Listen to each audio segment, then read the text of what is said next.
Muito obrigado, eu que agradeço. Meu cordialíssimo bom dia. Minhas primeiras palavras são de imensa honra, profunda alegria de estar compartilhando esse espaço do IGP, um espaço tão qualificado, com profissionais que eu admiro bastante.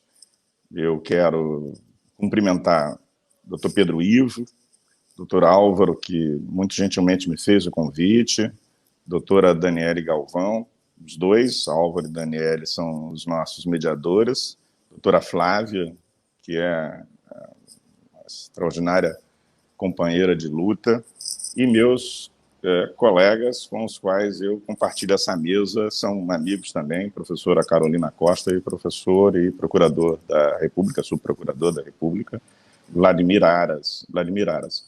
Eu havia comentado antes do início da transmissão com os amigos Pedro Ivo, Álvaro, Flávia, que eu vou iniciar minha fala.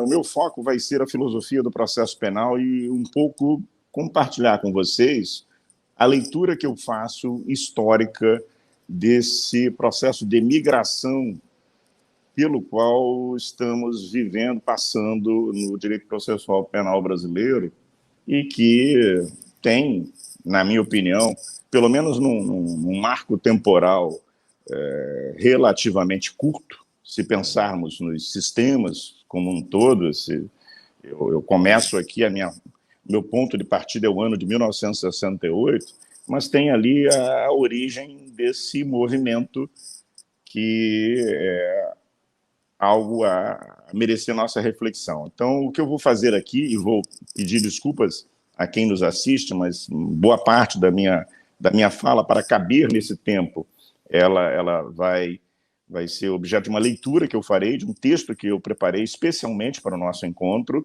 mas a minha abordagem será uma abordagem mais de filosofia do processo penal, e, claro, depois nós vamos ter o momento das perguntas e eu fico inteiramente à disposição para colocar minha opinião a respeito das questões que forem trazidas por todos. Então, eu começo da seguinte maneira. O ano de 1968 foi marcado por protestos em todo o mundo. Protestos contra a guerra do Vietnã, contra as ditaduras em várias partes do planeta, contra o autoritarismo nos campos da cultura, educação e economia. É o tempo de Herbert Marcuse. É o tempo do é proibido proibir. Também foi o ano da morte do reverendo Martin Luther King. 1968 se escreveu como etapa final da denominada Corte Warren, nos Estados Unidos.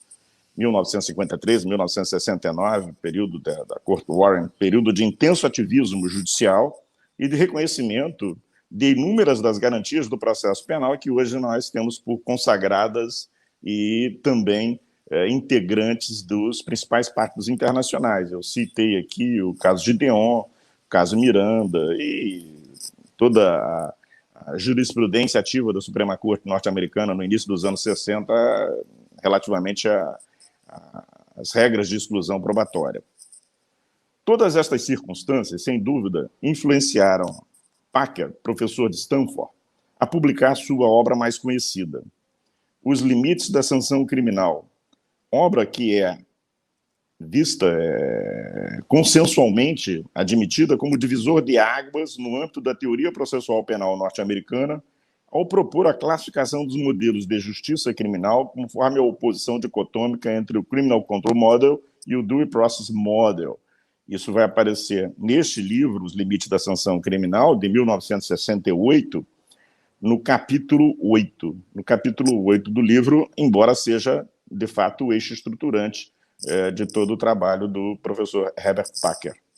Interessante notar que esta tese desenvolve um tipo de filosofia do processo criminal, e ele vai definir o processo criminal, uma passagem lá do capítulo 8, precedida por considerações concretas sobre a legitimidade da punição, e no capítulo 7, que encerra a primeira parte do livro, dedicada às reflexões sobre a pena, e a análise do tema da prova penal com incursão nos estándares probatórios. Então, a primeira parte do livro, que vai do capítulo 1 ao capítulo 7, ela ela se orienta à análise do sistema de punição, da legitimidade do castigo no modelo norte-americano, o significado do castigo, da sanção penal.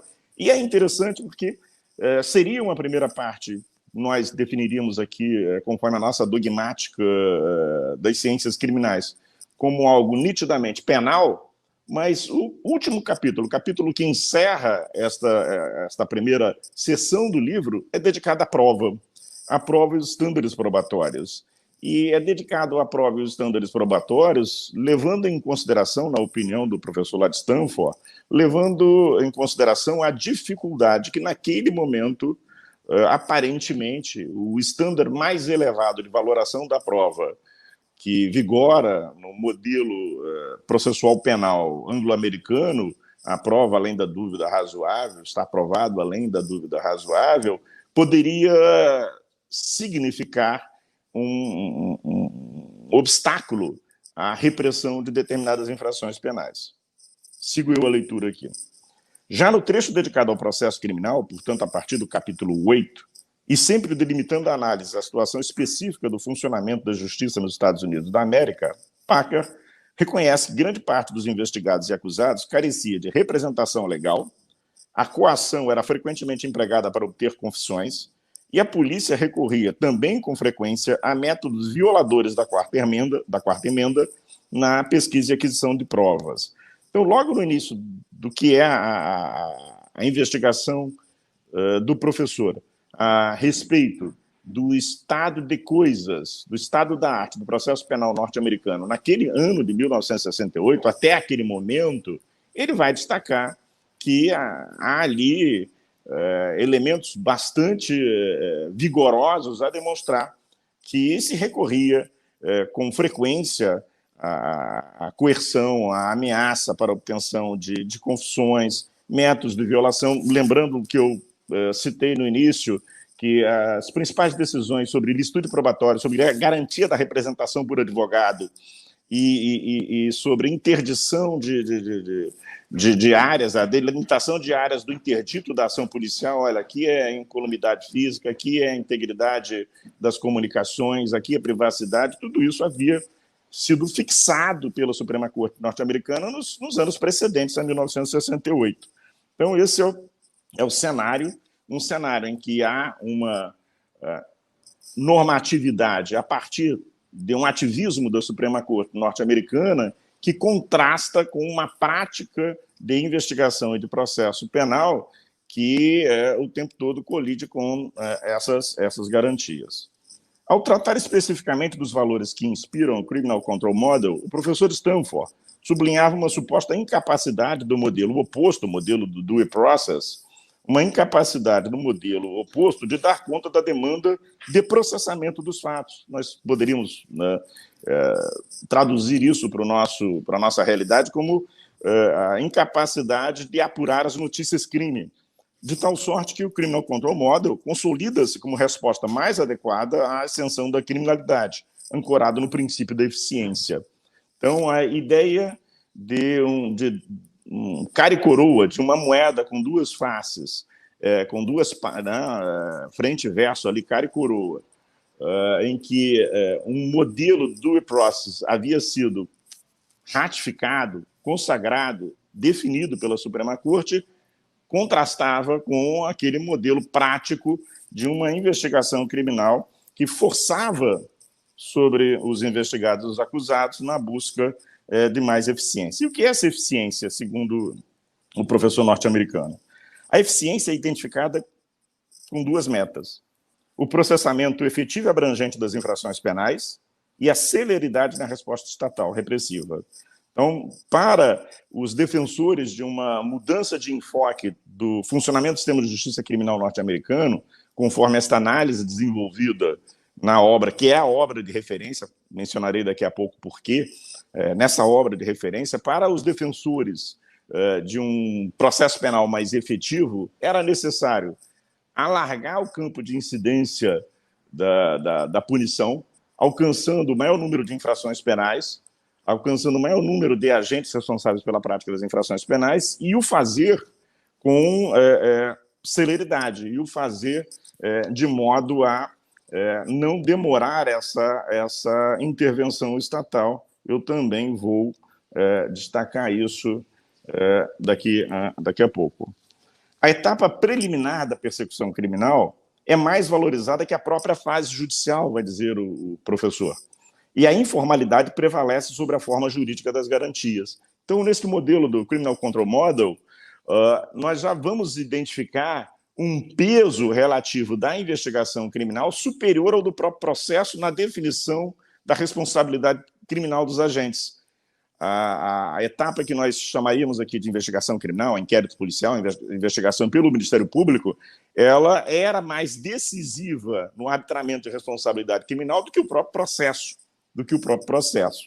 E esta etapa de investigação, ela vai se caracterizar por uma informalidade contrariamente à formalidade das garantias que eu mencionei: tutela contra a autoincriminação compulsória, direito ao silêncio, proteção da privacidade, proteção da intimidade e tantas outras importantíssimas garantias que a Suprema Corte norte-americana havia declarado absolutamente necessárias como condições de validade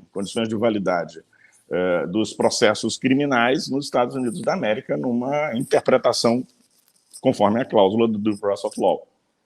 A investigação, prossigo eu aqui, a investigação com a cooperação de experts igualmente é valorizada no contexto da formação de um ambiente de desestímulo à defesa como resistência à imputação. É muito importante nós recuperarmos a noção do direito de defesa. O direito de defesa, ele tradicionalmente é compreendido como o direito de resistência à acusação. Essa é uma definição, por exemplo, adotada pelo professor Escarance Fernandes, da USP, e pelo professor de todos nós, Jorge Figueiredo Dias, da Universidade de Coimbra. O direito de defesa é o direito de resistência à imputação. E o que acontece nesse contexto do Criminal Control Model? O direito de defesa ele é reduzido, ele é limitado, ele é escanteado, significa dizer, resistir àquela imputação passa a ser alguma coisa excepcional. Do ponto de vista teórico, vai ressaltar Packer, o que se tem, apesar da tradição constitucional norte-americana, é a prevalência de um princípio de presunção de culpa. E aqui eu faço questão de ler o trecho que eu extraí do próprio livro do Packer, porque é este o caminho que segue o processo penal norte-americano de maneira hegemônica a partir daí.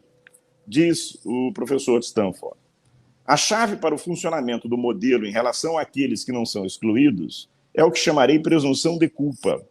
O conceito requer alguma explicação, visto que pode parecer surpreendente afirmar que o que parece ser o inverso preciso da nossa ideologia amplamente aceita de uma presunção de inocência pode ser um elemento essencial de um modelo que corresponde, em alguns aspectos, ao real funcionamento do processo penal.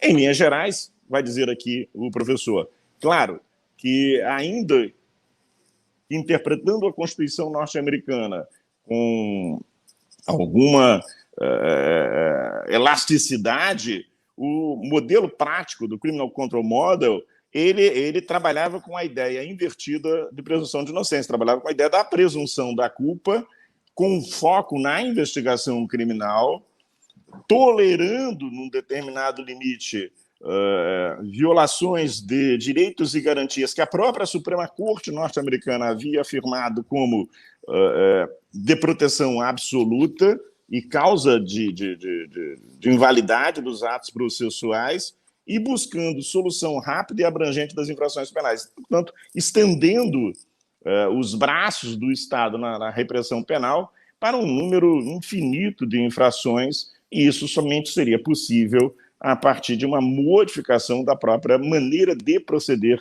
do proceder criminal. Embora autores remontem ao século XIX práticas consensuais no âmbito da justiça criminal norte-americana, o fato é que a mudança se dá de forma real, concreta e radical a partir dos anos 60, neste ambiente que eu mencionei para as senhoras e senhores que estão me assistindo. O governo Nixon, sigo eu aqui, que se inicia em janeiro de 1969, abraçará o Criminal Control Model como política criminal hegemônica deflagrando um movimento de lei e ordem como nós o conhecemos. Justifica-se essa incursão histórica pelo inevitável atravessamento de temas e categorias na esfera da justiça penal negociada ou por acordos. Por um lado, a dinâmica subjacente ao Criminal Control Model requisitava o atalho dos acordos penais, enfatizando a fase pré-processual e a informalidade, e, por outro, a noção de direito falido aqui eu coloco entre aspas, posteriormente desenvolvida. Eu vou mencionar um dos autores, já que ele não está aqui no texto, é o Jorge Esquirol, um autor cubano radicado nos Estados Unidos, professor nos Estados Unidos. Por um lado, a dinâmica subjacente ao Criminal Control Model requisitava o atalho dos acordos penais, enfatizando a fase pré-processual e a informalidade. E, por outro, a noção de direito falido, posteriormente desenvolvida para dar conta do frustrado processo de imitação de modelos jurídicos nos Estados latino-americanos. Era testada tendo por cenário a instabilidade social daqueles tempos, associada aos direitos e garantias processuais reconhecidos pela Suprema Corte norte-americana. O que eu quis dizer aqui? E essa categoria de direitos falidos, ela é muito importante, porque nós aqui no Brasil conhecemos algo semelhante, mais trabalhado no campo da sociologia, a lei que não pega, a regra que não se aplica, aquela história do artigo 212 do Código de Processo Penal. Afinal de contas, quem é que inicia a inquirição da testemunha? As partes ou o juiz? Qual é a situação? Qual a consequência disso? Nós temos uma larguíssima experiência de um esvaziamento do conteúdo normativo de determinados preceitos por conta de uma ideologia que, quando é trabalhada no âmbito da filosofia do direito, nós vamos encaixá-la numa categoria maior, que é a categoria do direito falido, aquele direito que não dá conta. Nós vivemos essa experiência, e o Guilherme O'Donnell, outro grande pensador importante para refletirmos sobre a transição democrática, autoritarismo e democracia no Brasil, ele citava uma frase atribuída a Getúlio Vargas, que era: aos amigos tudo, aos inimigos a lei. É uma ordem um pouco invertida da coisa, mas o direito falido é isso, não há nele a confiança de que a lei vale para todos, que há uma interpretação uniforme que seria respeitada independentemente dos sujeitos envolvidos naquela relação jurídica. Então, essa noção, que é muito própria nossa, da lei que não pega, da cobrança exclusivamente aos inimigos, cobrar o cumprimento da lei apenas ao adversário político, ao outro, etc., ela também vai estar presente no próprio direito anglo-americano, nesses anos 60, que são anos de rebeldia e revolução, são anos de contestação da guerra do Vietnã, de contestação do governo, contestação do autoritarismo, um certo sentimento difuso de insegurança que naquele tempo tomou conta dos Estados Unidos da América e que impulsionou uma reação com a eleição do Richard Nixon e a adoção, aí sim, generalizada, ampla e profunda de um modelo de controle social, que substitui a presunção de inocência e todos os seus correlatos, indúbio pro réu e etc., por uma presunção de culpa, esvazia o processo criminal, fortalece a investigação criminal,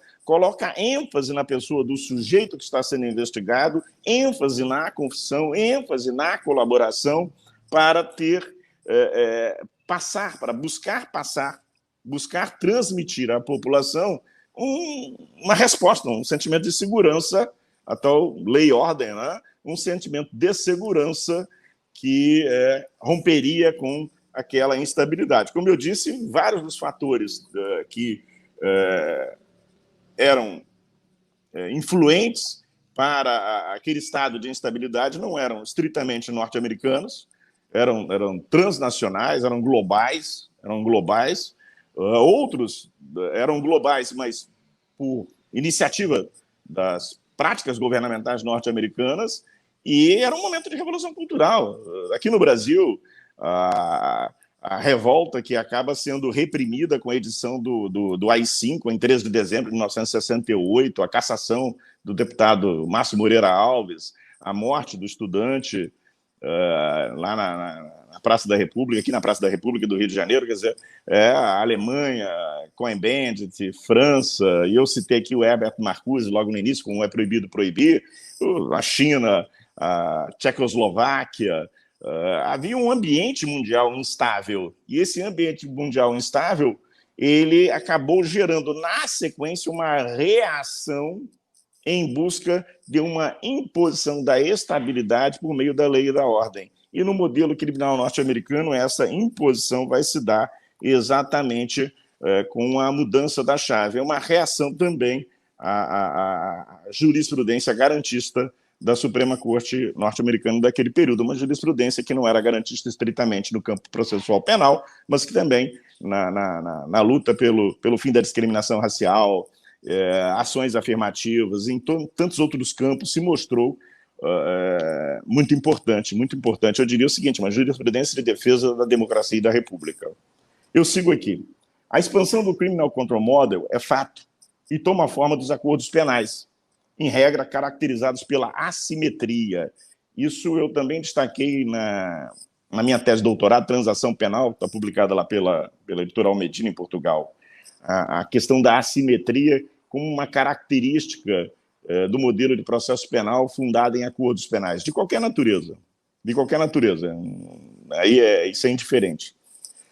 O que seria isso? Assimetria de informação e assimetria de posição e estatutos jurídicos. Assimetria de informação, de um modo geral, o conjunto de informações disponíveis para quem está do lado da acusação, para a polícia, em primeiro momento, para o Ministério Público, em um segundo momento. É um conjunto, é muito mais amplo, diversificado, que o conjunto de informações disponíveis para essas informações disponíveis para a pessoa investigada. Há uma assimetria de informações, por mais que a Suprema Corte norte-americana tenha também, naqueles anos 60, estabelecido uma regra de proibição de surpresa, de exigência de revelação das fontes de prova, do discovery, etc., na prática isso era atenuado por interpretações redutoras desta eficácia garantista das decisões da Suprema Corte pelos tribunais locais. Então, essa assimetria de informação, se nós considerarmos que o processo penal negocial ele implica em concessões recíprocas, eu tenho pelo menos dois sujeitos ou duas posições aí, a de um acusador e de quem está do outro lado, que vão dialogar em busca de uma solução de consenso. A disponibilidade de um conjunto de informações, a disponibilidade comum de um conjunto de informações, na nossa tradição, o o professor Hélio Tornag, lá da UFRJ, chamava isso de comunidade, né, comunhão de provas. As provas, as informações, elementos informativos, fazem parte de um patrimônio comum que tem que ser compartilhado por todos os sujeitos parciais da persecução criminal. Nesse modelo de negociação, ele não funciona assim. Ele é mais eficiente, na medida em que estas informações elas são dominadas de forma diferenciada pela acusação e pela defesa.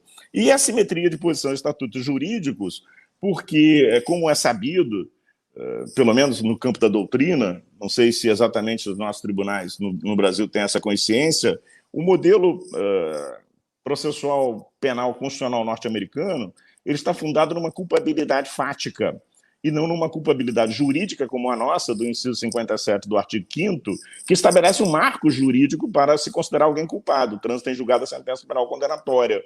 A culpabilidade fática, ela, a partir de considerações específicas, extraídas de elementos empíricos, recolhidos numa investigação criminal ou num processo, ela pode impor um determinado modo de se proceder na investigação, no processo, em termos de distribuição do ônus da prova, ônus de produção, ônus de convencimento, de argumentação, que é muito diferente do nosso, e que dá ensejo à adoção de medidas cautelares pessoais e reais com muito mais facilidade do que um sistema como o nosso, que a presunção de inocência tem um marco normativo. Então, você tem a prisão ali como um recurso à mão do investigador, a prisão ali como recurso à mão do Ministério Público, num modelo negocial, evidentemente, aquilo que Packer havia mencionado logo na introdução desse capítulo 8 da sua obra, evidentemente que quem está sob constrangimento,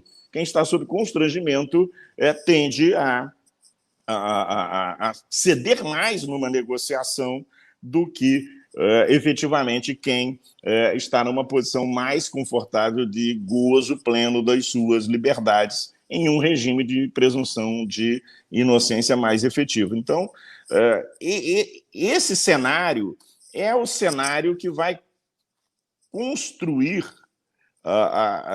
as práticas negociais penais norte-americanas na forma como nós vamos conhecê-las. Você tem um discurso do processo justo, do devido processo, você tem um discurso das garantias, tem o discurso da presunção de inocência, mas você tem o universo concreto, real, das práticas processuais penais e Langben, lá no final dos anos 90, vai apresentar, John Langben, vai apresentar uma estatística e vai dizer, olha, 93% dos casos penais nos Estados Unidos são resolvidos por meio de acordo. Você tem um universo concreto das práticas que é um universo contraposto a esse idílico das garantias, da proteção ampla ao indivíduo, da presunção de inocência. Isso é muito importante. Isso é muito importante considerar, porque era possível fazer essa opção constitucional nos Estados Unidos da América? Eu não sei responder essa pergunta, porque o fato é que ela foi feita. Ela se concretizou, ela se consolidou, indiscutivelmente. Não há hoje quem questione, e pelo contrário, eu mais adiante vou dizer o seguinte, algumas consequências que resultam dessa opção, dessa prevalência, dessa hegemonia do Criminal Control Model, são rebaixamento do estándar de admissibilidade de provas, com abertura para adoção de provas até mesmo não confiáveis a priori, e uma abertura para a adoção de provas que, lá até o final dos anos 60, eram consideradas provas obtidas por meios ilícitos. Então, há uma moderação nisso. Estou caminhando para os últimos 3 minutinhos da minha fala, apenas para alertar os queridos moderadores aí, já que eu estou meio fora aqui.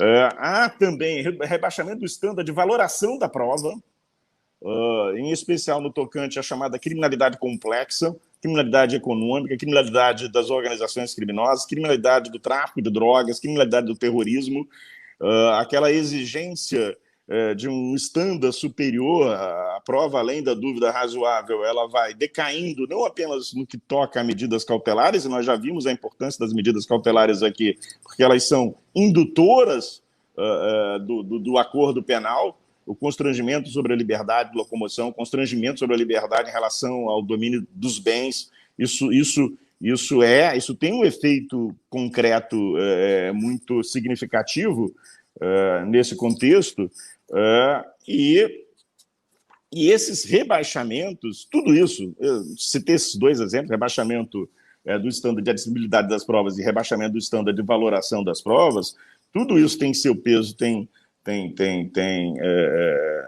sua eficácia em um ambiente, volto a dizer, não tem como avaliar a constitucionalidade de alguma coisa que acontece nos Estados Unidos da América. Lá é a dogmática deles que vai julgar isso, e sem dúvida há uma crítica muito forte da academia em relação às práticas negociais. Mas posso dizer que um modelo como esse, que se apoia na eficiência, um modelo como esse, que se apoia num controle tão expansivo dos braços do Estado no que toca à punição e à repressão, ele é antagônico a um modelo, como disse o doutor Pedro Ivo na apresentação do painel, a um modelo baseado na busca da verdade. A legitimação do nosso sistema de justiça criminal de origem continental europeia, como diz Ferraioli muito bem, repetiu essa semana numa entrevista longa publicada, amplamente divulgada aqui no Brasil, a legitimidade está no valor de verdade que resulta de um processo criminal em que se apuram as informações. Esse valor de verdade ele se contrapõe a uma solução negociada que está na base da confiança. Confessar, lembra Werner Goldschmidt, confessar na sua estrutura é com fé. ter fé na palavra de alguém. Ter fé na palavra de alguém. Isso significa que os acordos penais, todos eles, sem exceção, estruturados nestas bases, são inconvenientes ou não devem ser adotados? Eu responderia que não. Eu sou um defensor enfático da restauratividade com efeitos no processo penal. Eu defendo a restauratividade, eu defendo a prática de acordos penais que, tenham por objetivo restringir, reduzir o caráter repressivo das medidas criminais, portanto, acordos que não levem ao encarceramento, acordos que não levem à restrição do exercício de direitos fundamentais, que são interesses vitais das pessoas. Eu defendo a adoção disso. E no tocante ao acordo de não persecução penal, para não ficar sem nenhuma resposta a isso, eu sou favorável ao acordo de não persecução criminal, sem problema algum, desde que não venha aí com uma confissão de culpa que tem um caráter substantivo. De todo modo, e meu último minuto, vou encerrar minha fala aqui, de todo modo, eu fiz questão de mapear esse universo, que vai ser um universo que pressionará não apenas o direito, chamado direito falido latino-americano, como também o direito falido italiano, o direito falido português, o direito falido espanhol e até o alemão, e até mesmo o direito alemão. Haverá uma pressão nesse sentido, por força de uma disputa, como diria Elizabeth Grande, lá na sua obra clássica sobre imitação de modelos, por força de uma disputa cultural sobre sistemas de justiça criminal. Então, haverá essa pressão, essa expansão, é concreta esta tendência de termos um direito criminal negocial no mundo todo por força desse movimento norte-americano, mas, sem dúvida alguma, eu não sei até que ponto, se nós temos condição de suportar, como os Estados Unidos da América suportam 6 milhões de pessoas sob controle do sistema criminal, se isso é ideal, se isso é justo, se isso é correto. Um dos efeitos práticos da migração é que, dessa migração, do jeito que ela está sendo desenvolvida, desse transplante, que não é tradução, não é nada, essa coisa confusa, vem numa das perguntas que me endereçaram. Afinal de contas, tem 2 investigados, e um deles ele chega a um acordo de não persecução penal com o Ministério Público, esse acordo homologado, o outro investigado não aceita o acordo, vai ter o processo. Aquele primeiro investigado se converte em testemunha, ele pode ser arrolado como testemunha de alguém no processo efetivo. Esse tipo de pergunta ela só é possível porque há um transplante inadequado de práticas que correspondem a sistemas incompatíveis entre si. Essa é a minha opinião. Então, eu volto a esse texto do Packer, encerro a minha fala aqui, pensando o seguinte: as pessoas estavam muito preocupadas em 1968 com aquele mundo de cabeça para baixo, com o mundo da Revolução, com o mundo de estudantes que não deixaram professores entrar na Sorbonne, com o mundo de estudantes jovens, lideranças importantes da Tchecoslováquia questionando o poder autoritário da União Soviética, no Brasil questionando o poder dos militares, nos Estados Unidos questionando o racismo, a guerra do Vietnã, a expansão de uma cultura cristã ocidental para o mundo asiático, com outra raiz, outra cultura. Muitas vezes nós temos medo do diferente. Aquilo que foi interpretado como causa de instabilidade era, na verdade, causa de transformação, movimentos de transformação.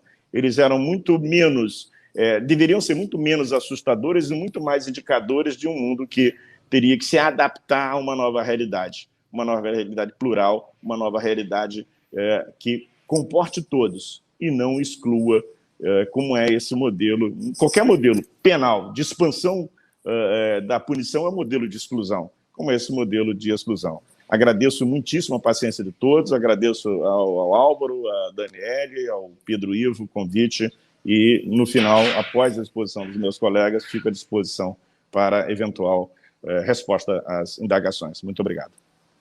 Na verdade, dirigir, até pelo adiantado da hora, uma pergunta ao professor Geraldo Prado, mas, obviamente, eu também gostaria de escutar a professora Carolina. com relação à confissão nos acordos de não persecução penal. Eu tenho ficado bastante preocupada com isso, foi um dos tópicos que o professor Geraldo Prado falou.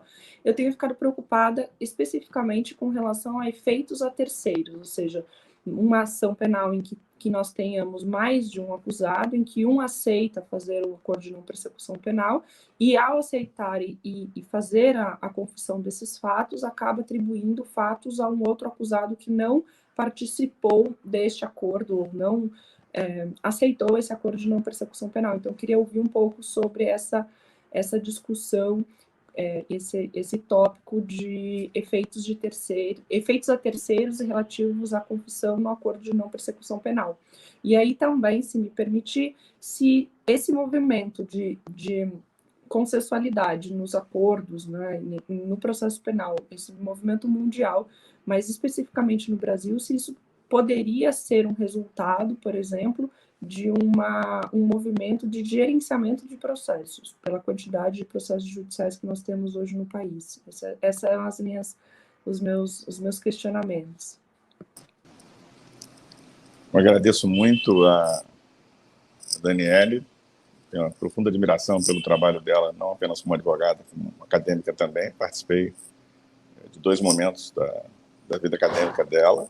Quero dizer, estou felicíssimo com o painel, me senti muito contemplado com as intervenções anteriores, muitíssimo, muitíssimo mesmo, e remeto ao seminário na Câmara dos Deputados sobre proteção de dados e segurança pública, investigação criminal, pensando um pouquinho naquilo que a professora Carolina mencionou. Naquela oportunidade eu referi a minha preocupação com a hipervigilância, e uma hipervigilância que se exerce sobre segmentos mais vulneráveis da sociedade e o reforço desse racismo estrutural. Eu faço coro com aquilo que disse a professora Carolina, que também foi endossado pelo professor procurador Vladimir Aras. Vou começar pela segunda parte da questão de gestão de processos, porque eu fiz uma exposição que busco traçar uma genealogia, como disse Pedro Ivo, uma genealogia dos institutos consensuais da contemporaneidade, fazendo uma diferenciação entre vários momentos, que são a sociedade de massas, pós-industrial, da comunicação, de rede. Ela tem características muito distintas das sociedades anteriores, em que práticas consensuais também eram comuns no ambiente criminal, mas eu fiz isso a partir da matriz norte-americana. Quando nós chegamos ali entre 73 e 76, com a guerra lá entre Israel e os países árabes, a crise do petróleo, tem início um intenso questionamento sobre a gestão de recursos do próprio Estado. O Estado do bem-estar social, na Europa principalmente, ele sofre o impacto provocado pela alta da inflação, pelo alto do déficit público, e entre os setores que se veem obrigados a economizar, a melhorar a sua capacidade de gestão de recursos, saúde, transporte, habitação, educação, também estava a justiça. Então, um dos indutores desse movimento de consensualização do processo criminal na Europa e em alguns outros lugares foi essa crise fiscal. Essa crise fiscal que, efetivamente, obriga que se gerenciem recursos, dando conta também das demandas de segurança, como eu mencionei, das demandas de justiça, demandas de segurança, sentimento de difuso de segurança. A justiça tem que funcionar para trabalhar com isso, lidar com essa realidade e de justiça, porque não se pretende, não se quer, não se deseja que inocentes sejam efetivamente condenados. Então, essa ideia da gestão já está lá atrás, na Itália, já está nos anos 80, 90, tomando corpo em outros lugares, e é um pouco inspiradora também na nossa lei dos juizados especiais, da previsão dos juizados especiais criminais na Constituição de 88. Óbvio, evidentemente, que a expansão das tecnologias de comunicação, informação, a própria expansão dos conflitos e um crescente processo de criminalização de comportamentos que antes não eram criminalizados. Isso tudo significou uma sobrecarga na entrada do sistema que, de alguma maneira, tem que ser resolvida. Nesse aspecto também, eu adiro a posição do professor Vladimir Aras. Eu entendo que é chegada a hora de nos despedirmos do princípio da obrigatoriedade da ação penal pública. Quem estuda processo penal pelo ângulo criminológico sabe que esse princípio sempre foi muito mais retórico do que real, do que efetivamente alguma coisa que refletisse a prática. Então, é melhor termos mecanismos que permitam ao Ministério Público não agir, não acusar, não movimentar essa máquina estatal, desde que esses critérios sejam critérios orientados por princípios de objetividade e impessoalidade. Portanto, a legalidade vai estar aí, uma maneira, já que a porta de entrada, que é a previsão da criminalização dos comportamentos, parece estar escancarada, a porta de entrada do processo de incriminação, ela anda escancarada. Talvez uma boa estratégia seja essa, de reduzir a entrada no sistema processual mesmo, confiando no Ministério Público, como as democracias têm confiado, desde que obedecendo a critérios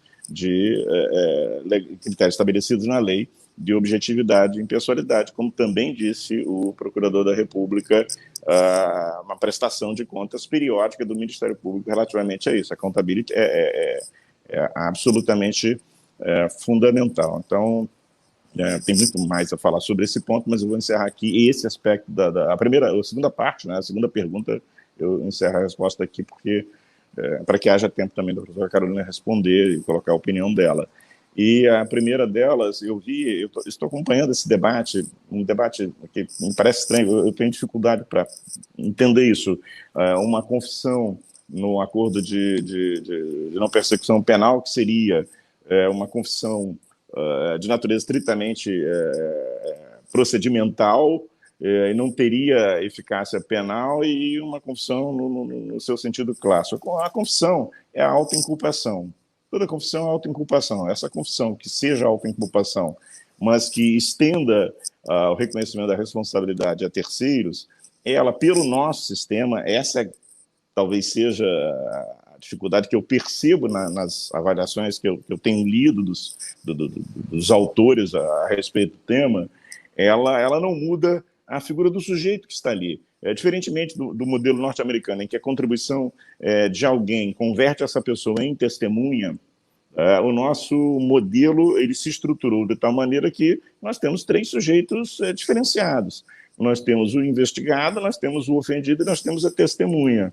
E tanto o investigado como o ofendido têm, a priori, uma carga de confiabilidade menor do que as testemunhas, que, a rigor, não deveriam ter interesse no desfecho da causa.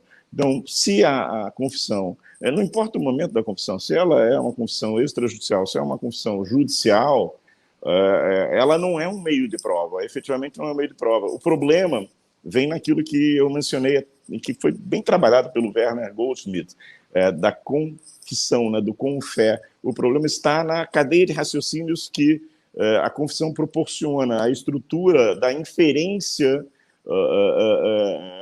proporcionada pela confissão. Há uma tendência, se o sujeito admite a responsabilidade pela prática de uma infração penal, ainda que num contexto em que ele não vá sofrer consequências mais graves, porque não vai ser acusado, tem um acordo de não persecução criminal, há uma tendência, os humanos são sujeitos de crença. Nós humanos, o que nos diferencia dos demais animais é exatamente essa capacidade de sermos sujeitos de crença. É uma tendência de crer, de acreditar nisso. Então, a nossa tarefa aqui é contraintuitiva. A nossa tarefa da doutrina, e deverá ser também, pelo menos o ideal é que seja, da jurisprudência, vai ser contraintuitiva, da mesma maneira que a presunção de inocência ela é contraintuitiva.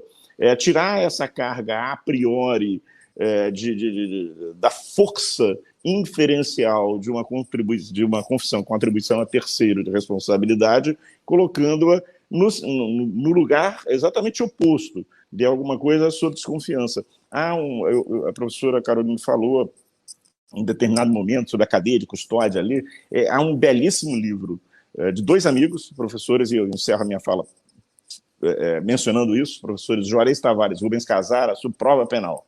Esse livro é um livro que eu recomendo muito. E nesse livro eles diferenciam os estatutos epistemológicos um conjunto grande de meios de prova, meios de obtenção de prova, das provas orais, da prova testemunhal, das declarações do ofendido.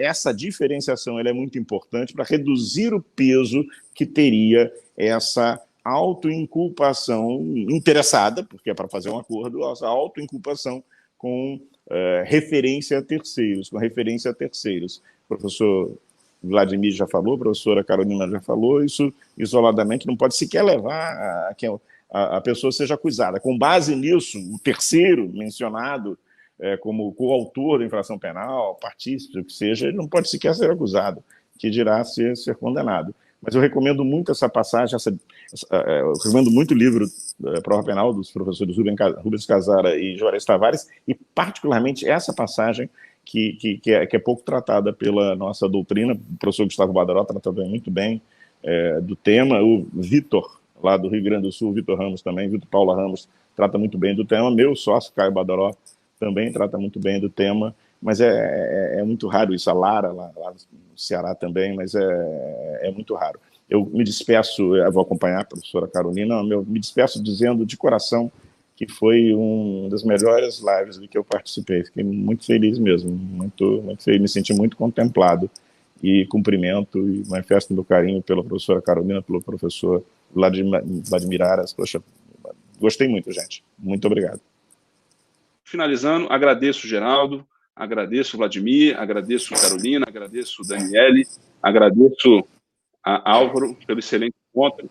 Desejo a todos um bom dia e uma boa tarde, e voltamos em outras oportunidades. Muito obrigado, e IGP agradece pela qualidade do encontro.